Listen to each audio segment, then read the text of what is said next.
दोस्तों, आज से तकरीबन 9 से 10 दिन पहले 16 और 17 अक्टूबर 2022 की दरमियानी रात समय तकरीबन 12 से 12:30 बजे के बीच एक लड़की अपने घर में अपने कमरे में बंद होकर लगातार रोई जा रही थी और रोते रोते वह एक नोट लिख रही थी। और नोट लिखने के बाद उसने रोते रोते ही अपने पंखे में रस्सी का फंदा बनाया, एक फांसी का फंदा, और उसके बाद इस फांसी के फंदे को वह अपने गले में डालकर झूल गई और उसने मौत को गले लगा लिया।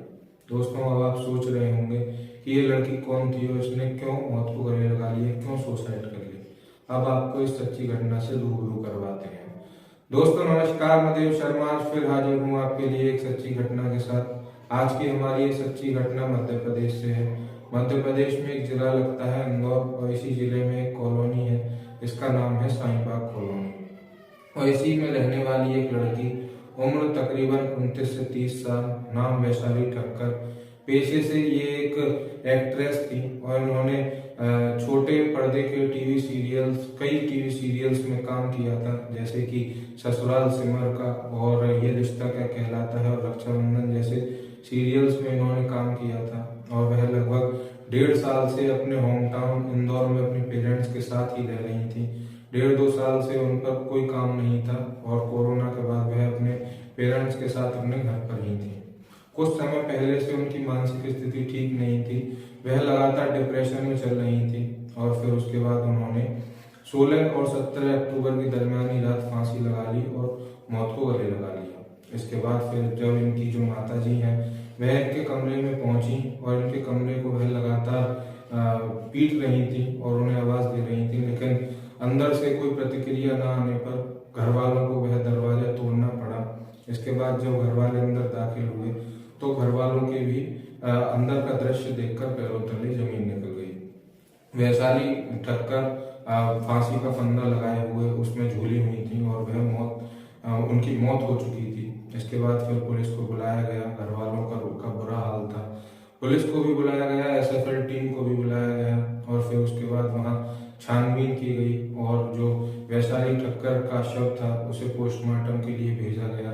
इसके बाद फिर वहाँ और छानबीन की गई तो उनकी डायरी वहाँ से बरामद की गई और उस डायरी में एक नोट लिखा हुआ था जो उनका सुसाइड नोट था और उसमें उन्होंने सब लिखा हुआ था कि वह किस वजह से आत्महत्या कर रही हैं और उनकी आत्महत्या का जिम्मेदार कौन है। इसमें 2 नाम सामने आए, जिसमें से एक नाम है राहुल नवलानी और एक नाम है दिशा नवलानी। दरअसल दोस्तों, ये जो राहुल नवलानी है इसकी कहानी शुरू होती है आज से तकरीबन 4 से 5 साल पहले से। उस समय वैशाली और राहुल नवलानी दोनों रिलेशनशिप में थे, दोनों में प्यार भी था। और ये जो राहुल नवलानी है ये वैशाली का पड़ोसी ही है। इसी कॉलोनी में ये दोनों रहते हैं, वैशाली और राहुल नवलानी, और इनमें रिलेशनशिप था। ये बाहर घूमने भी जाया करते थे और दोनों एक दूसरे से शादी भी करना चाहते थे, लेकिन जो इनके घर वाले थे वह शादी से सहमत नहीं थे। इसी वजह से राहुल नवलानी ने शादी कर ली एक दिशा नाम की लड़की से और फिर वह अपनी जिंदगी जीने लगा और वैशाली भी उससे अलग हो गई और वह भी अपनी जिंदगी जीने लगी और फिर किसी दूसरे का वह अपनी जिंदगी में किसी और का सहारा ढूंढने लगी। फिर वैशाली की मुलाकात हुई अभिनंदन कुमार से। ये केनिया में रहने वाले एक डॉक्टर हैं, डेंटिस्ट हैं, अभिनंदन कुमार। इनसे वैशाली की मुलाकात हुई, इनमें प्यार हुआ और ये फिर इनकी सगाई भी हुई पिछले साल अप्रैल में 2021 में। और फिर इनकी शादी भी होने वाली थी कि तभी राहुल नवलानी बीच में कूद पड़ा और उसने वैशाली से कहा कि तुम ये शादी नहीं कर सकती। वैशाली ने पूछा कि मैं ये शादी क्यों नहीं कर सकती, तो राहुल नवलानी ने कहा कि मेरे पास तुम्हारे कुछ फोटोज हैं और अगर मैं ये जो फोटोज हैं ये अगर मैं अभिनंदन को दिखाऊंगा तो अभिनंदन खुद इस शादी से मना कर देगा। दरअसल जब राहुल नवलानी और वैशाली रिलेशनशिप में थे तो उस समय के कुछ वैशाली राहुल के करीब थी, उस समय के कुछ फोटोज राहुल के पास थे और वह राहुल ने अभिनंदन को शेयर कर दिए और वैशाली की ये शादी टूट गई।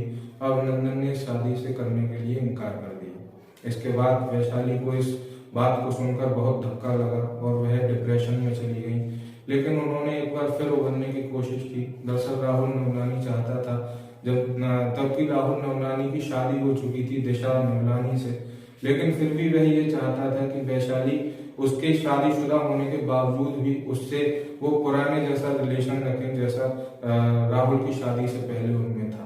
लेकिन वैशाली ने इस बात से इनकार कर दिया था और इसी वजह से राहुल ने उसकी वैशाली की शादी तोड़वाई। इसके बाद उन्होंने फिर ग्रोन अप करना शुरू किया और उनकी मानसिक स्थिति सुधरी वैशाली की।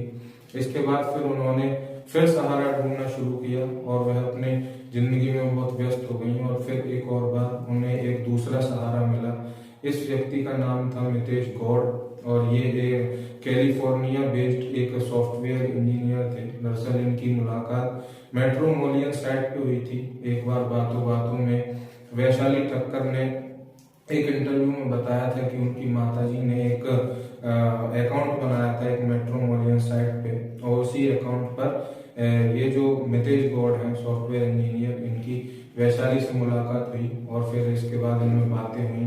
मितेश कई बार इंडिया में मिलने आए वैशाली से और ये भी शादी की बात इनकी फाइनल हो चुकी थी और इसी 20 अक्टूबर 2022 को इनकी शादी होने वाली थी। दरअसल ये लोग कोर्ट मैरिज करने वाले थे और मितेश को कुछ दिन पहले ही, शादी से कुछ दिन पहले ही इंडिया आना था, वैशाली के साथ शादी करनी थी।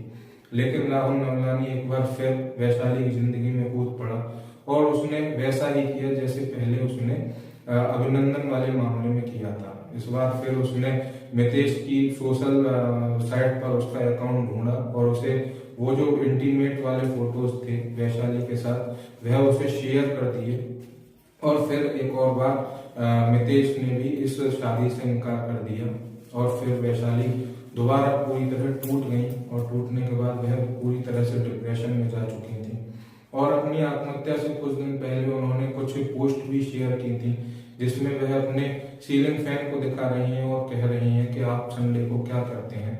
और उसके बाद फिर 16 और 17 अक्टूबर की दरमियानी रात उन्होंने आत्महत्या कर ली और आत्महत्या में उन्होंने एक नोट लिखा जिसमें उन्होंने राहुल नवलानी और उसकी पत्नी दिशा नवलानी को अपनी मौत का जिम्मेदार बताया। दरअसल ये जो राहुल नवलानी की पत्नी है ये भी वैशाली को मानसिक तौर पर टॉर्चर कर रही थी। ये अपने पति राहुल नवलानी के साथ मिली हुई थी और ये दोनों मिलकर लगातार 2.5 साल से वैशाली को टॉर्चर कर रहे थे। वह लगातार उसे इन फोटोज को सोशल मीडिया पर शेयर करने की धमकियां दिया करते थे और राहुल ये चाहता था कि वह पहले की तरह ही वैशाली मेरे साथ रिलेशन में रहे।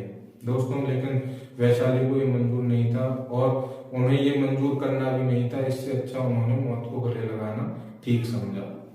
इसके बाद फिर पुलिस ने इस मामले की छानबीन की और जो राहुल नवलानी था वह वैशाली की मौत के बाद फरार हो चुका था और कई दिनों की कड़ी मशक्कत के बाद और उस पर 5,000 रुपए का इनाम रखने के बाद तकरीबन 16 अक्टूबर से 3 दिन बाद 19 अक्टूबर को इंदौर में ही उसे गिरफ्तार किया गया और गिरफ्तार करने के बाद उससे पूछताछ की गई और पूछताछ के बाद लगभग 4 से 5 दिन का उसका रिमांड रखा गया था और फिर कई दिन बाद उसे कोर्ट में हाजिर किया गया और उसकी और 10 दिन की रिमांड मांगी इंदौर पुलिस ने। लेकिन कोर्ट ने इसकी 10 दिन की रिमांड नहीं दी, 4 दिन की रिमांड और दी है और फिलहाल अभी राहुल नवलानी रिमांड पर है और जो उसकी पत्नी है दिशा नवलानी वह अभी भी फरार है। उसकी भी खोज चल रही है, इंदौर पुलिस लगातार उसे भी खोज रही है। और दोस्तों, जो वैशाली ठक्कर ने जो नोट लिखा था उसमें लिखा गया था कि 2.5 साल से लगातार ये राहुल नवलानी और उसकी पत्नी दिशा नवलानी लगातार टॉर्चर कर रहे थे मानसिक तौर पर वैशाली को। और उसने ये भी लिखा कि जब तक अपने माता पिता से वैशाली ने ये लिखा था कि जब तक इन लोगों को सजा नहीं मिलेगी, कानून उन्हें सख्त से सख्त सजा नहीं देगा, जब तक उनकी आत्मा को शांति नहीं मिलेगी। और अपने माता पिता के लिए ढेर सारा प्यार भी जताया है उन्होंने और आई लव यू भी कहा है और लास्ट में एक वर्ड लिखा आई क्वाइट। और इस तरह से एक उभरते हुए सितारे का मर्डर किया गया। ये दोस्तों, ये सुसाइड नहीं, ये एक मर्डर था और इस तरह से इस मर्डर को अंजाम दिया गया। लगातार 2.5 साल तक टॉर्चर किया गया और इसके बाद प्रेशर में आकर वैशाली ने आत्महत्या कर ली। एक उभरते सितारे को का मर्डर हो गया और दोस्तों इस तरह से वैशाली ने आत्महत्या की। आज के लिए बस इतना ही। आगे मिलता हूँ आने वाली सच्ची घटना के साथ। अगर आपको हमारी ये सच्ची घटना पसंद आई हो तो लाइक करें, शेयर करें, हमारे चैनल को भी सब्सक्राइब करें और बेल आइकन भी दबाएं ताकि आने वाली सारी सच्ची घटनाओं का नोटिफिकेशन आपको मिलता रहे।